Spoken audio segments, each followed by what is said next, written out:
So with so many different types of frames and boots on the market and different size wheels, there's a problem with the wheel that hits here that's quite common. So I come up with a tool, looks like this, and it goes in place of the wheel. You twist these little bolts in there.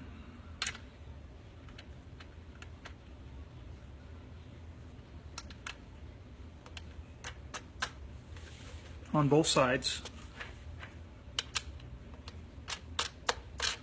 like so. And then you would actually heat up this metal piece right here. So I use a torch or a heat gun, so I'd actually put the heat right on that bolt itself. Now, you get that fairly hot. Don't burn up the boot. You got to be careful with it. And then you would actually push it up directly right where the wheel goes into the carbon fiber. If you wanted a little more pressure, then you just twist this and it's going to add more pressure. You can also take a heat gun, like this kind, and just put it directly right on it like this. So now you're heating the carbon fiber and the metal. But I'd recommend heating the metal part, putting pressure on it, then maybe add a little more heat this way.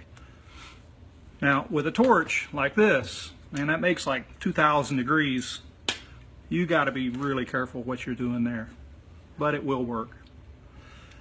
After that, you would just pour cold water on it, cool off the carbon fiber and the epoxy. The epoxy is what's heat moldable. Carbon fiber, it doesn't matter about that. So the epoxy gets hot, you can put it where you want it, cool it off with cold water. The other thing, while it's still hot, you could do is you could actually move this back and forth like this and make a groove right where that wheel goes. Now this just screws onto this cap here. This cap you just buy locally, and you could make anything. You can make any kind of shape or design that you want, but this is the simplest and works most of the time. The other thing is for 4x110 frames, the wheel hits here. So the same thing, you just bolt it in here.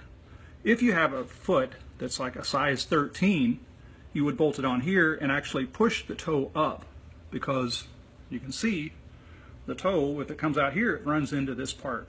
So you might need to make a little groove in there for that. So that works pretty simple. And that's one of the ways that you can do that. And I give a little instructional sheet here that goes with it. Here's a website you can buy it from.